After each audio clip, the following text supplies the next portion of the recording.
Good morning dear student, how are you? Okay, आज हम लोग रिप्रोडक्शन इन बैक्टीरिया अर्थात जीवाणुओं में जनन पढ़ेंगे। जीवाणुओं में जनन 3 विधियों से होता है। इनकी जो विधियां है वो 3 विधियों से होता है। नंबर 1 वेजिटेटिव रिप्रोडक्शन, ए सेक्सुअल रिप्रोडक्शन और तीसरा सेक्सुअल रिप्रोडक्शन।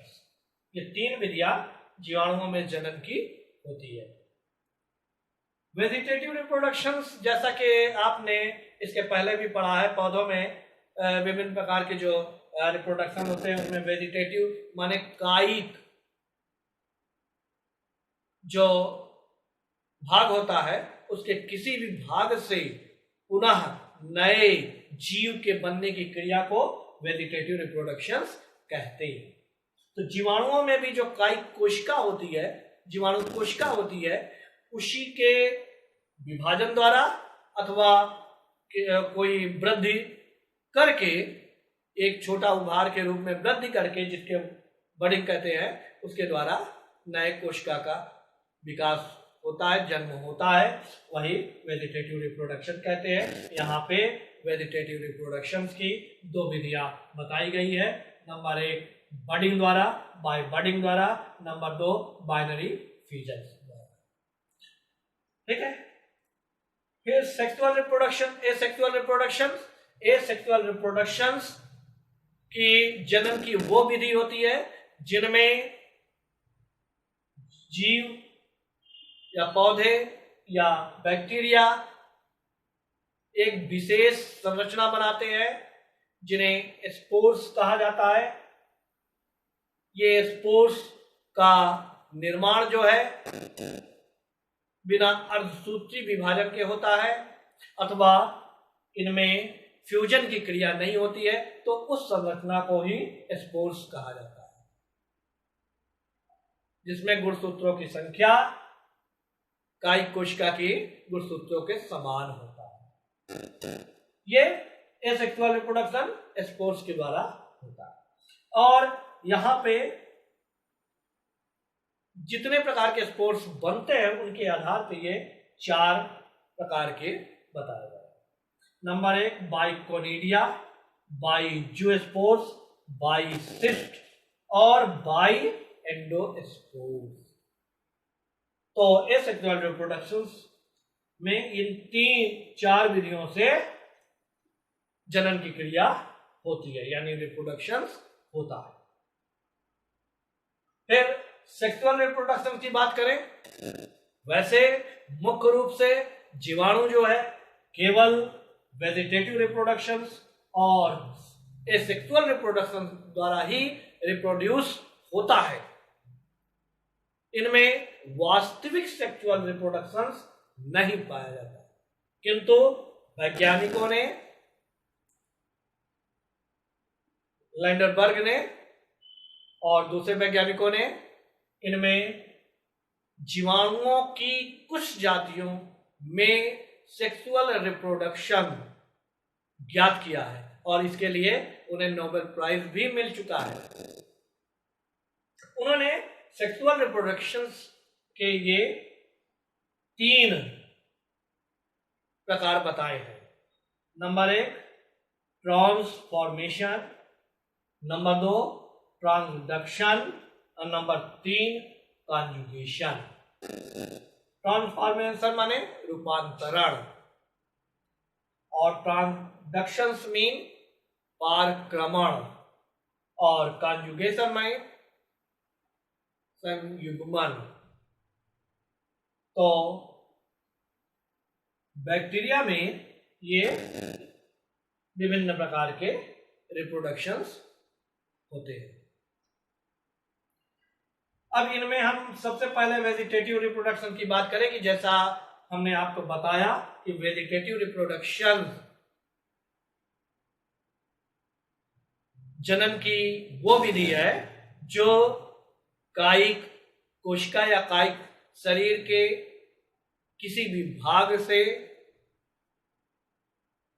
नए कोशिका का या नए जीव का विकास हो जाता है, वही कायिक जनन कहलाता है।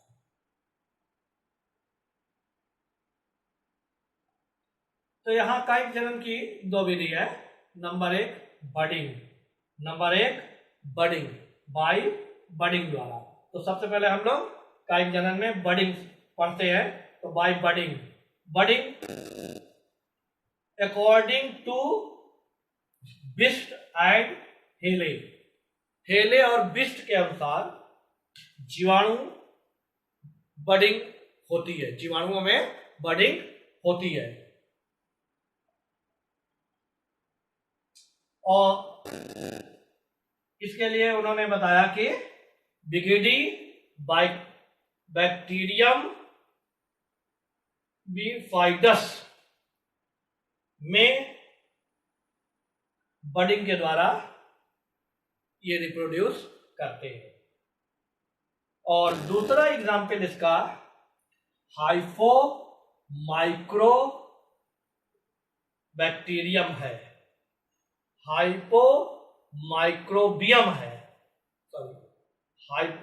माइक्रोबियम इसका दूसरा उदाहरण है। इनमें जो है बडिंग के द्वारा रिप्रोडक्शन होता है। बडिंग क्या होता है? बडिंग जैसा कि आप ईस्ट में पढ़ चुके हो, इसमें क्या होता है कि जो कायिक कोशिका होती है, वेजिटेटिव सेल्स होता है, उसके किसी भी भाग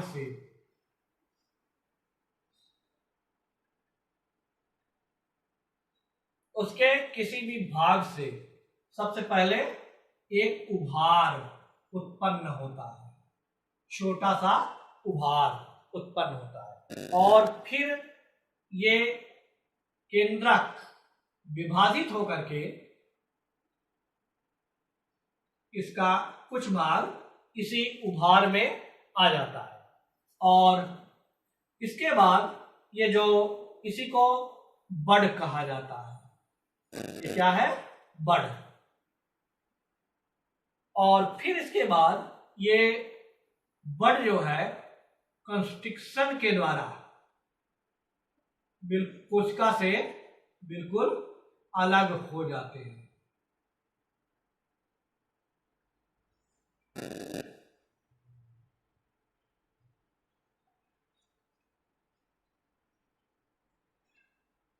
ये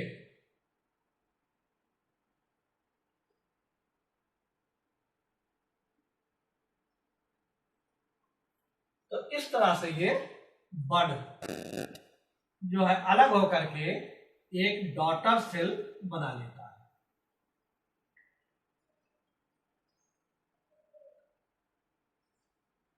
और फिर ये डॉटर सेल वृद्धि करके नए जीवाणु कोशिका बना। ठीक, तो इस विधि द्वारा कौन कौन से जीवाणु? नंबर एक बिगिडी बैक्टीरियम बिफाइडस में और हाइपो माइक्रोबियम जीवाणुओं में जो जनन की क्रिया होती है वो बडिंग के द्वारा ही होती है। दूसरा वेजिटेटिव रिप्रोडक्शन बाइनरी फीचर्स होता है।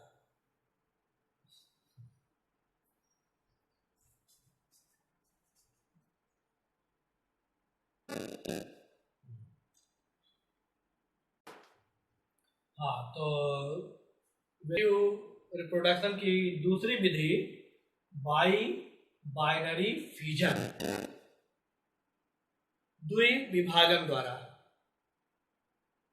इसमें ये सभी जीवाणुओं की जनन की सामान्य विधि है। लगभग सभी जीवाणु इस विधि द्वारा जनन करते हैं।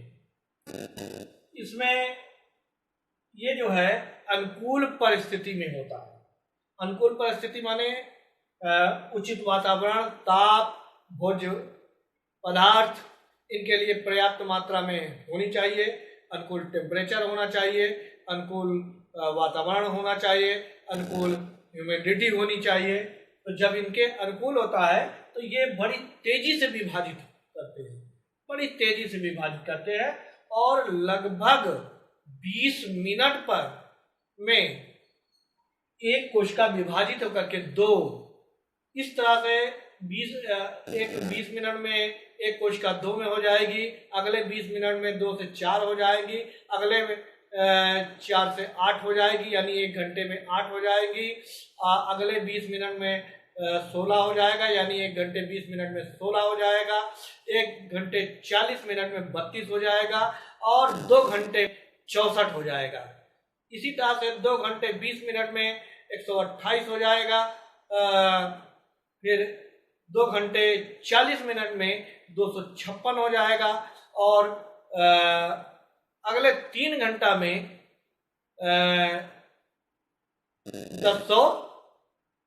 1012 हो जाएंगे, 1012 हो जाए। इस तरह से ये तेजी से विभाजित होता है और लगभग हर, अगर माने पूरा मिला के अनुकूल परिस्थिति हो तो लगभग 20 मिनट में ये डिवाइड होता है। तो इस तरह से बहुत तेजी से ये वृद्धि करते हैं, बहुत तेजी से वृद्धि करते हैं। लेकिन जब इनकी संख्या बढ़ जाती है तो भोजन की स्पर्धा, ताप, स्थान और साथ ही साथ कोशिकाओं के डिवीजन से कुछ ऐसे रासायनिक पदार्थ भी उत्पन्न होते हैं जिसके कारण सभी जीवाणु जीवित नहीं रहते। अंत में केवल 1% जीवाणु ही जीवित रहता है। इस विधि में वेजिटेटिव सेल, जीवाणु की वेजिटेटिव सेल पहले लंबा हो जाता है, इलांगेट करता है, फिर इसके बाद इसका डीएनए का रेप्लिकेशन होता है, रेप्लिकेशन या डुप्लीकेशन होता है, द्विगुणन होता है और 2 डीएनए के 2 सूत्र बन जाते हैं। फिर दोनों सूत्र के मध्य कोशिका भित्ति और जीवतप झिल्ली के अंदर की तरफ पट्ट बन जाता है। तो ये पट्ट, फॉर्मेशन ऑफ ट्रांसफर पट्ट, और ये ट्रांसफर पट्ट जो है जीवद्रव केंद्रक और जीवद्रव को 2 बराबर भागों में बांट देता है, 2 बराबर भागों में बांट देता है। और फिर ये पट्ट जो है दोनों कोशिकाओं को बांट करके, अलग करके 2 डॉटर शेल बना देते हैं। इस तरह से ये विभाजित होता है। ये विभाजन की ये विधि बाइनरी फिजन कहलाती है।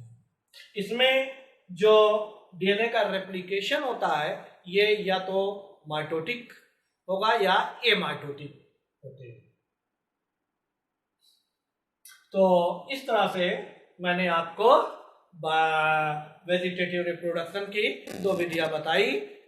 नंबर 1 बाइनरी फ्यूजन द्वारा, नंबर 2 बडिंग द्वारा। अब आ जाइए एसेक्सुअल रिप्रोडक्शन। तो एसेक्सुअल रिप्रोडक्शन में मैंने आपको 4 विधि बताई थी, जिनमें पहला था बाइकोनिडिया।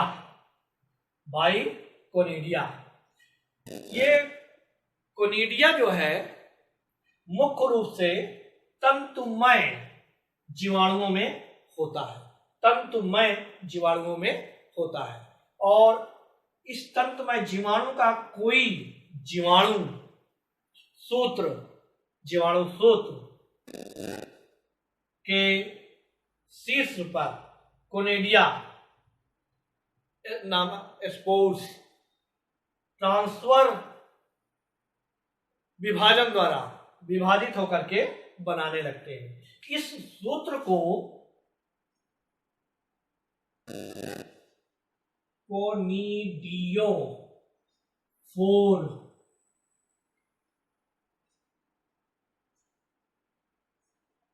कहते हैं।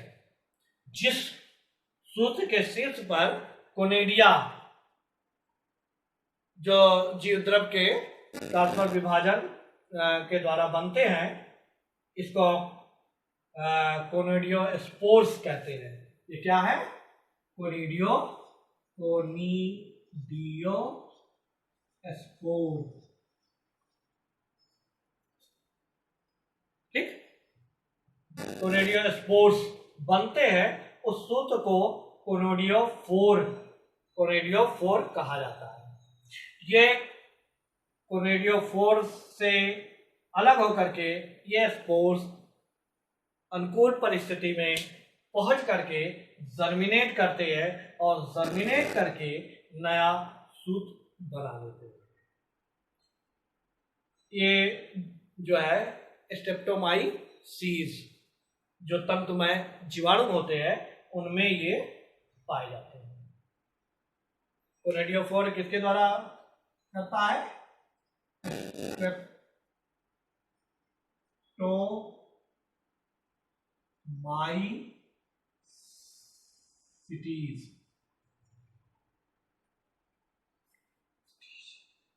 ठीक, तो ये कोनिडियोफोर के द्वारा विभाजित हुआ। अब इसी में अगला जो मैंने आपको बताया था बाइजूस्पोर्स, दूसरी जो मेथड है एसेक्सुअल रिप्रोडक्शन के, बाइजूस्पोर्स। तो कुछ जीवाणुओं में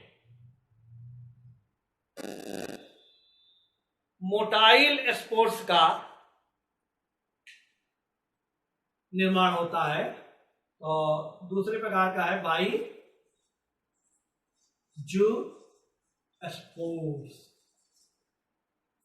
तो कुछ जीवाणु जैसे राइजोबियम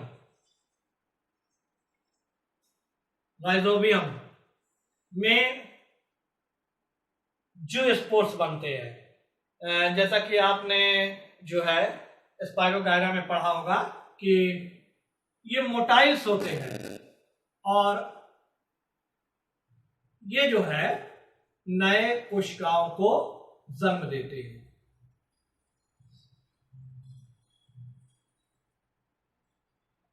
तो ये कहलाते हैं, ये जो फ्लैजिलेटेड होते हैं और ये गति करते हैं, इसीलिए इन्हें जूस्पोर्स कहा जाता है। ठीक, तो इनके द्वारा जो है नए जीवाणु का जन्म होता है। तो इस तरह से ये बाइजूस्पोर्स। फिर अगला जो है सिस्ट। अगला जो एसेक्सुअल रिप्रोडक्शन का है वो बाइसिस्ट।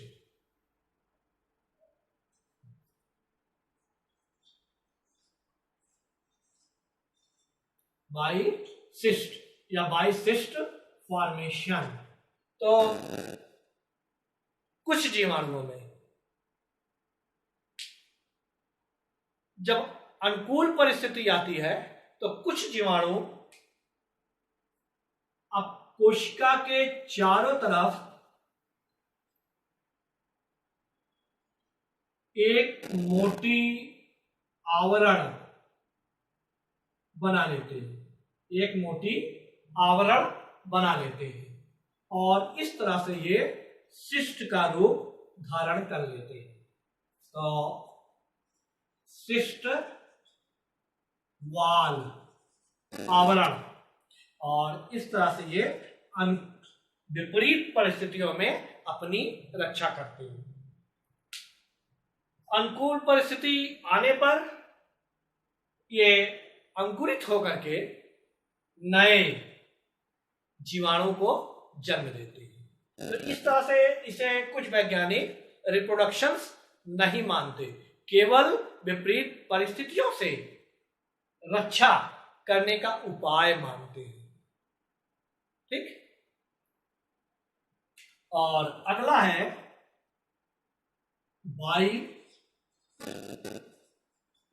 एंडोस्पोर्स। ये एसेक्सुअल रिप्रोडक्शन की चौथी विधि है। तो एंडोस्पोर्स एक जटिल संरचना होती है। इसको हम लोग अगले टर्न पर पढ़ेंगे। तो आज जो है इतना ही। Okay, thank you.